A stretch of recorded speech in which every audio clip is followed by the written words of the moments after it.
Christmas morning is supposed to feel warm, magical, like something straight out of a holiday commercial. But mine? It started with a door slammed in my face. I was standing on my sister's front porch, arms full of gifts, when she cracked the door open just enough for me to see a sliver of her annoyed face. She didn't even say hello. "You can leave," she snapped. "You're not coming inside. Stay out here." Before I could even react, I heard my mom's voice drift out from inside like cold air through a broken window. "Don't start anything. You're not ruining our holiday." They looked right at me like I was some unwelcome salesman trying to crash Christmas. I didn't raise my voice. I didn't beg to come in. Instead, I just smiled, a tight, frozen smile, because if I didn't smile, I'd probably shake. I set the bags down gently, took out my phone, and snapped a picture of the gift sitting in the snow like abandoned puppies. Flash, click, proof. Natalie's eyes narrowed. "What are you doing?" "Just documenting," I said, lifting the bags back up and walking down the steps without another word. Snow crunched under my boots, and their door slammed behind me with a final thud. That's when something in my chest shut off. Like a switch. 10 minutes later, I was parked in my car, heat blasting, fingers steady even though my heart felt like ice. I called Verizon first. "Hi, I need to remove 2 lines from my account," I said calmly. "Natalie Crawford and Madison Crawford. Effective today." Her daughter. My niece. The one I'd bought gifts for. I confirmed the change like I was reading off a grocery list. My hands didn't shake once. Next. Netflix. Gone. Hulu. Disabled. Spotify family plan? Bye, Mom. Bye, Keith. Bye, Natalie. Mom's car insurance, the one I'd been footing for years because I got a corporate discount. I left a detailed voicemail and filled out the form online. Removal effective immediately. She could find her own coverage like every other adult. Natalie's luxurious Equinox membership? The one she bragged about but never paid for? Cancelled. The cute yoga studio pass I gifted her last birthday? Terminated. Amazon Prime? Locked down to just me. No more shared cart filled with their orders. Then I got to Keith. His truck payment came out of my bank account every month, $400, because his business crashed and family should help until things stabilize. Well, things had stabilized. For me. I cut off payments and called the loan company to make sure they couldn't pull a penny from my account ever again. And the storage unit they used like their personal garage? My name was on the lease. I gave a 30-day termination notice. They could move their things, or Pennsylvania state law could auction it all. Their choice. By the time I finished slashing through all the accounts, it was 10:17 a.m. 47 minutes. That's all it took to erase every financial string tying me to them. I drove home past glowing lawns covered in inflatable Santas and twinkling lights, each one looking so different from the morning I'd just lived through. I walked into my tiny one-bedroom, my place, my quiet, peaceful space just outside Philly. No freeloaders attached to my bills. No one treating me like a walking wallet. Just me, my coffee maker, and Netflix that only I could use now. I made myself a cup, sat on the couch, and waited. I expected angry texts, maybe hysterical calls, maybe Natalie whining that her gym app wouldn't load. But nothing came. Hours passed in silence. It wasn't until late afternoon when my phone buzzed with a notification from my mother. Not a call. Not a message. A voice note. I almost deleted it without listening. But curiosity? Curiosity has sharp teeth. I pressed play. At first, it sounded muffled, like she didn't realize her phone was recording. Paper rustling, footsteps, then her voice, clear as day. "Told you she'd throw a tantrum. This is exactly why she shouldn't have been around the kids." My stomach clenched. Then Natalie chimed in, laughing. The look on her face, like she expected us to roll out a red carpet for her. Mom's voice again, harsher now. "She walks around acting superior just because she has some corporate job. Your father would be ashamed." That one hit hard. Dad's been gone 4 years. He never even saw me get the promotion they're so bitter about. Then Natalie's voice dropped into a cruel, joking tone. "Keith thinks we should ask her for a loan to help pay for the new roof. Think she'll go for it?" I sat there, phone pressed to my palm, realizing something I should have recognized a long time ago. They didn't love me. They loved using me. And Christmas morning wasn't the first time they shut me out, it was just the first time I finally walked away. And trust me, they weren't done yet. "Relax," someone in the background scoffed on that voice note. "She'll snap out of it before New Year's. She always does. She'll transfer money like she always does. It's guilt, that's all. She still feels bad for running off and leaving us behind. Leaving them behind." The phrase repeated in my head like a taunt. The recording went on for another minute. They discussed whether it would be a check or a direct transfer this time, whether I'd send a few thousand or if they could squeeze out more. And then it just cut off, like the universe had heard enough. I sat alone in my living room, watching the sky outside turn from blue to a bruise-colored purple. Those lines kept echoing in my mind. She can't help herself. It's guilt. She abandoned the family. At 7:30 p.m., my phone finally lit up. "Natalie, my phone isn't working." "Natalie, did you mess with my account?" "Natalie, call me right now." Then from Mom. "Mom, Natalie's phone isn't working. What is going on?" "Mom, this isn't funny. Fix whatever you did." I opened a bottle of wine, poured a deep glass, and let the texts pile up. I didn't reply to a single one. By 8 p.m., my phone was vibrating nonstop. I flipped it over onto the coffee table, face down, and turned on silent mode. Let the messages scream into the void. When I woke up the next morning, there were 37 missed calls. The texts had doubled. Natalie's messages had evolved like a science experiment. First, confused and polite. Then, annoyed. By message 15? She was threatening to show up at my apartment personally. Meanwhile, Mom spent her energy bouncing between guilt trips, family doesn't do this to each other, and insults thinly coated in judgment. What stood out most wasn't the anger. It was the lack of one simple question. Not one of them asked why. Not even once. No, why did you do this? No, did something happen? Just demands. Just entitlement. Just shocked that their cash pipeline dared shut off. I blocked their numbers. Then I made breakfast, scrambled eggs, buttered toast, a glass of cold orange juice, and enjoyed every quiet bite. By early afternoon, the calls started again, this time from numbers I didn't recognize. Aunt Lorraine. Keith's mother. Some random Pennsylvania area code. All of them left voicemail saying variations of, "Call your mother. Natalie needs to talk to you. You need to make this right." But that's the thing about setting boundaries, people who benefited from your lack of them always panic first. They were used to instant responses. They were used to me dropping everything to fix whatever mess they'd created. My silence unnerved them more than a screaming match ever could. I spent the rest of the day cleaning. Really cleaning. Clearing out corners I'd been ignoring. Purging clutter. I found receipts that made me laugh out loud, all the pointless things I'd bought, for the family. A blender Natalie had to have for her latest health obsession, $60. A humidifier, for Madison's cold, $80. I threw the receipts away without hesitation. I wasn't keeping score anymore. The scoreboard was gone. That night, I ordered Chinese takeout, opened a fortune cookie that said, "Let go of what no longer grows you," and tried to enjoy a movie I'd been meaning to watch for months. My phone kept lighting up, buzzing from unknown callers. I muted the vibration too. Peace was louder. Around 9 p.m., my building's intercom buzzed. I froze, chopsticks halfway to my mouth. The doorman's voice crackled through. "Ms. Reeves, there's a Natalie Crawford here to see you. Should I let her up?" My pulse jumped, not in fear, just exhaustion. "No, thank you, Robert," I said calmly. "Please tell her I'm unavailable." "She's insisting," he replied. "Says it's an emergency." I sighed. Everything is an emergency with her. She's not on my approved visitor list, tonight or ever, until further notice. His tone shifted into professional mode. "Understood. I'll take care of it." I didn't peek outside. I didn't rush to manage her emotions. I stayed on the couch and hit play on the movie again. She called from the lobby phone. I let it ring. 10 minutes later, a text appeared, from Keith's number. "Keith, can you please just talk to her? She's crying in the car." I typed back slowly, deliberately. She knows my address, my workplace, and how to reach me. What she wants is for me to panic and restore everything I canceled. I won't do that today, or tomorrow, or next week. When she's ready for an actual conversation about what happened, she can email me. 3 dots appeared, then disappeared. Silence. The week between Christmas and New Year's crawled by. I volunteered to cover the office in Center City, not because I was eager, but because it felt safer to work late than risk running into family in my building's lobby. My desk became a hiding place. I buried myself in reports, reorganized files that didn't need reorganizing, drafted Q1 proposals nobody would look at for another month. On December 28th, Jessica popped her head into my cubicle while I pushed lettuce around in a depressing desk salad. "You've been here past 7 every night. Want to tell me what's really going on?" she asked gently, pulling up a chair. I considered pretending. Pretending it was just deadlines. Pretending everything was fine. But Jessica had a way of looking directly at the truth, no matter how politely you tried to hide it. "Family stuff," I finally admitted. "It's easier to be here than at home." She nodded like she'd been there before. "My brother stopped talking to me for 6 months when I wouldn't fund his 3rd failed business. He eventually grew up. Some people do." "What changed?" I asked quietly. "He realized that being related to me doesn't mean having unlimited access to my money," she said, cracking a pretzel. "Some folks figure that out. Others just go find a new person to use." We sat in silence. Comfortable, human silence. She didn't pry. She didn't offer cliches. She just sat there long enough to make the office feel less lonely. New Year's Eve arrived without fireworks or fanfare. Jessica invited me to her party, but I didn't have the energy to pretend everything was fine. Instead, I made fresh pasta, opened a nice bottle of wine, and watched the countdown alone. When the ball dropped, I thought about the last New Year's I spent at Natalie's house. Tyler struggling to stay awake. Madison practicing violin in the next room. Mom's cheesecake. Dad jokes from Keith. It felt like messy but real family.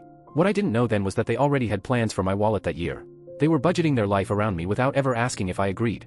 As long as I kept paying, I was welcome. The love wasn't love, it was access. I washed my wine glass in the quiet of my apartment. Freedom doesn't always feel light. Sometimes it feels heavy with truth. When January arrived, the cold seeped into everything, the kind that settles in your bones and refuses to leave. And I had no idea the worst part was still ahead. January hit Pennsylvania like an ice bath. The kind of bitter freeze that made me question why humans ever settled this far north. The wind stabbed you through 3 layers of clothing. Every morning commute felt like survival training. I bundled myself into a coat that could double as camping gear, grateful for the heated seats humming beneath me and the vents blasting warm air like a personal rescue team. On the first Monday back after the holidays, I walked into the office still half asleep and immediately noticed an envelope on my desk. My name was written across the front in unfamiliar handwriting. No return address. No flair. Just my name, like a dare. Inside was a generic winter card, snowman in a scarf, glitter that sheds all over your fingers, the kind you buy last minute at CVS when the good ones are gone. The message inside was short and careful, like someone walking on thin ice. Families go through rough patches. The kids miss you. Please reconsider. Keith. It wasn't a demand, not like Natalie's messages. It wasn't dripping with guilt like my mom's. It was just tactful. But tact didn't erase door slams. Politeness didn't erase being told to stay outside on Christmas morning. His acknowledgement wasn't an apology, it was an invitation to resume my role as the designated fixer. He was asking me to be the bigger person, which sounded a lot like please absorb our cruelty so we don't have to change. I closed the card, slid it into my desk drawer, right next to the receipts I hadn't thrown away yet. Maybe I'd want evidence someday. Maybe I'd forget it existed by spring cleaning. Either way, it was staying out of sight. Work stayed steady. Reliable. Predictable. By mid-January, I closed a major account, the kind of deal my boss had hinted could lead to another promotion. When the commission hit my bank account, it was large enough to cover 3 months of rent and still leave room for a vacation. I thought about how, in previous years, that money would have vanished into emergencies. Natalie's car needing repairs. Mom's dental work. New tires for Keith's endless money pit of a truck. It never mattered how I earned the money. Only that I handed it over. A successful holiday? One where I solved everyone else's problems. This time? I solved my own. I booked a February trip to Portland. No cousins. No family friends. No chance of running into someone who might tattle on me like we lived in a small-town soap opera. Just rain and bookstores and anonymity. By late January, the deadline for the storage unit expired. 3 days later, Keith sent a short, clipped email. We barely made it. Had to rent a U-Haul. Everything's in our garage now.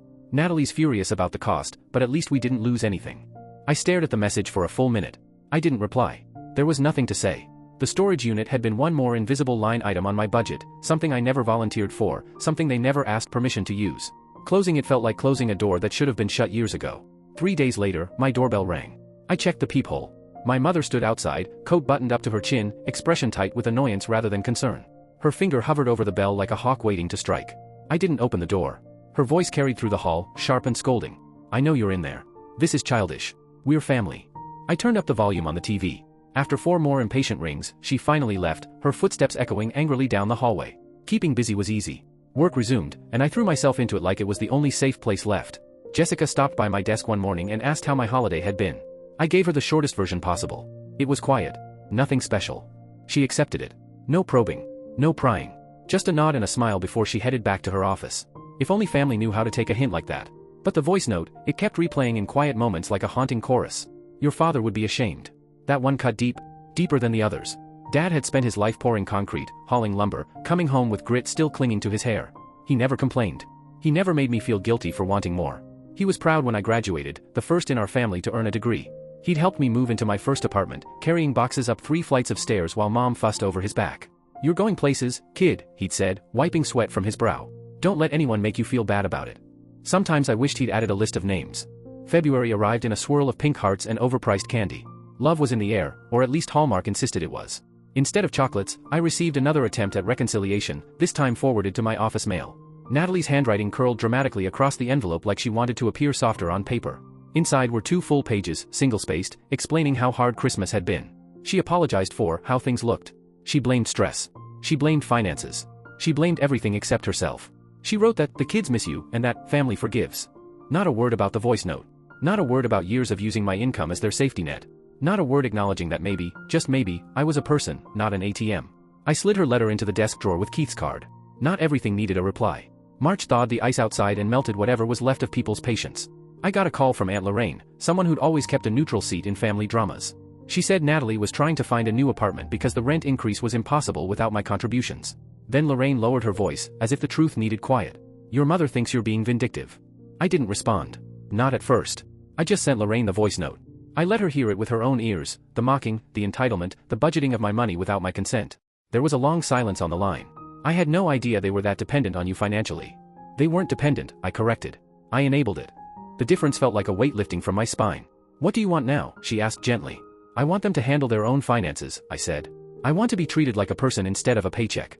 And I don't want Dad's memory used as some kind of guilt weapon. Lorraine sighed. I'll talk to your mother. But she's telling everyone you're holding a grudge over a misunderstanding. Let her, I replied. If she needs a story to make herself feel better, she can have it. I'm done trying to edit the narrative. April bloomed, cherry blossoms lining the streets, pink petals dusting sidewalks like confetti celebrating something new. That same month, I earned a promotion to Senior Director of Account Management. The salary made every past financial emergency look laughably small. I celebrated with colleagues on a rooftop overlooking the city. Expensive cocktails. Laughter. No guilt attached.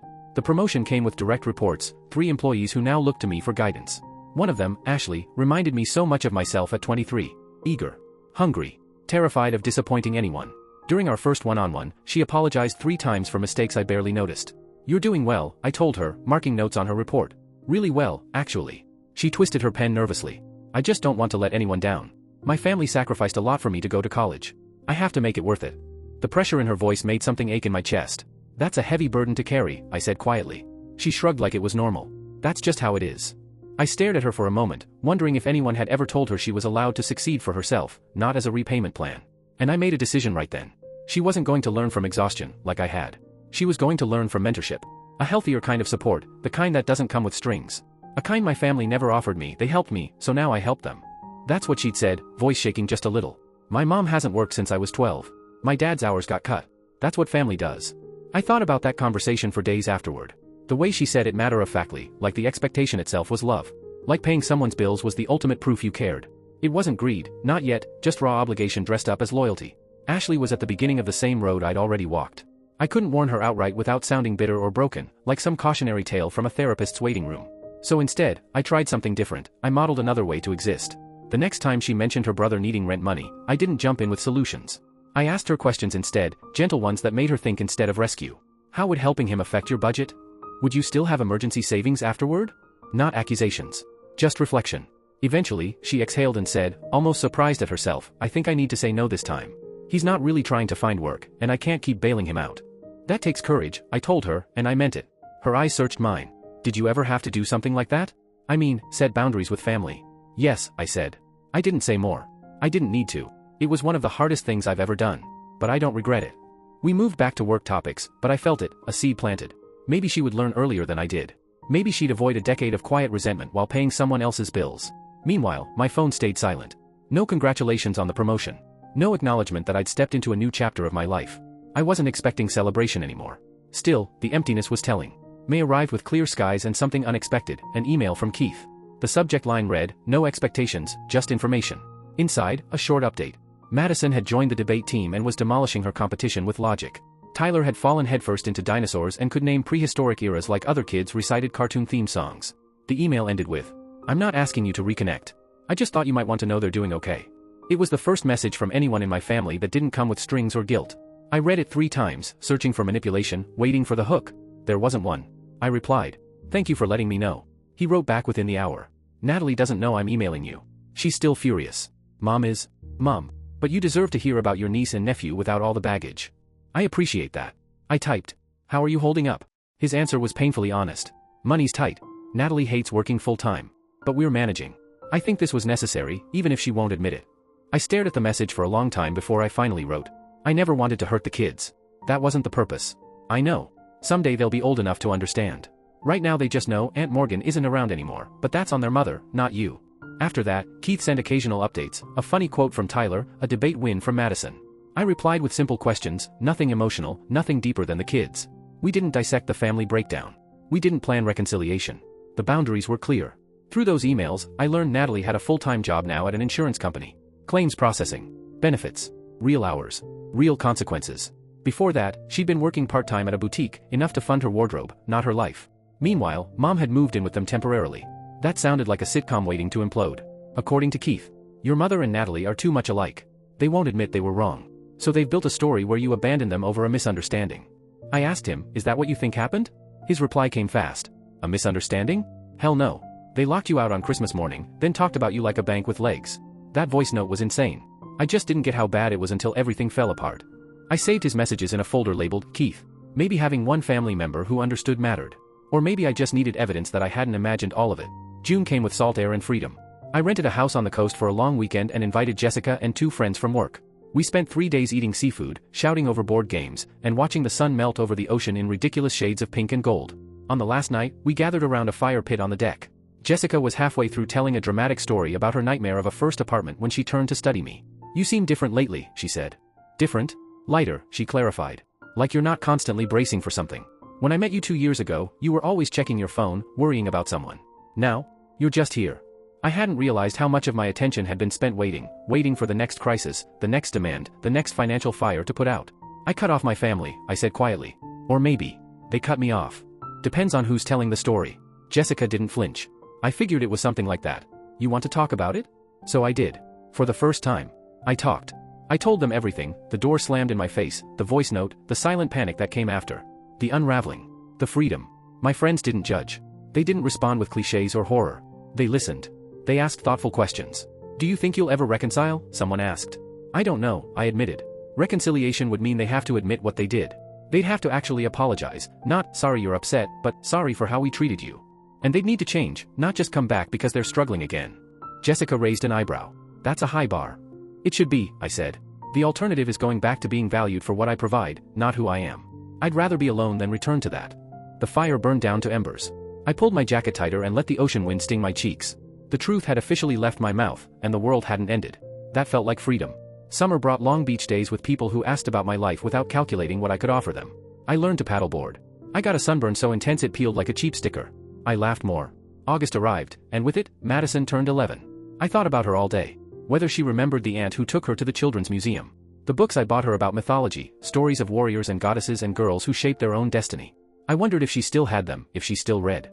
Tyler would be 7 now, probably chasing soccer balls or dinosaurs, maybe both at the same time. I didn't know anymore. September brought cool air and something I wasn't ready for. I was walking out of the grocery store, paper bags cutting into my arm, when I spotted Keith loading groceries into the back of his truck. We locked eyes at the same time, both of us freezing in place like deer in headlights. Hey, he said, closing the tailgate and walking over slowly. Been a while. 8 months, I replied, tightening my grip on the bags. And just like that, the past stood in the parking lot with me. Ready or not, about Christmas. Keith rubbed the back of his neck, eyes darting toward the pavement. It was messed up. I told Natalie she was out of line, but your mom, she egged her on. I shifted my grocery bags, feeling the cold bite into my fingers. Why tell me this now? He exhaled like he'd been holding the truth in his lungs for months. Because I'm tired of watching my wife panic about bills while refusing to admit why we're here. She assumed you'd always rescue us. She literally built our budget around you, like your money was part of her salary. His eyes looked older than I remembered. And now? I asked quietly. Now we're surviving. He gave a humorless laugh. I picked up night shifts doing building security. Natalie's answering phones in a call center. The kids are in public school. Cheaper. Realistic. Your mom was the one who pushed for private school in the first place, but, he shrugged, this feels more honest. I stood there, stunned not by their changes, but by how gently he'd said it, like an admission rather than an apology. For what it's worth, he continued, voice tightening, I heard the voice note. The one she sent by accident. It made me realize how she really talked about you. How they all did. He took a step back toward his truck. You're not the villain here. I just didn't want you thinking everyone believes that. Before I could respond, he was already walking away, lifting a hand in a half-wave as he left. I carried my groceries home replaying his words, wondering if they changed anything. They didn't. Keith's awareness didn't erase years of being treated like a bank instead of a daughter, or an aunt, or a sister. October arrived with crunchy leaves and memories. I thought about the Halloween when Madison was Tyler's age. She'd wanted a glittery princess crown, the expensive one with fake jewels that sparkled like real gemstones.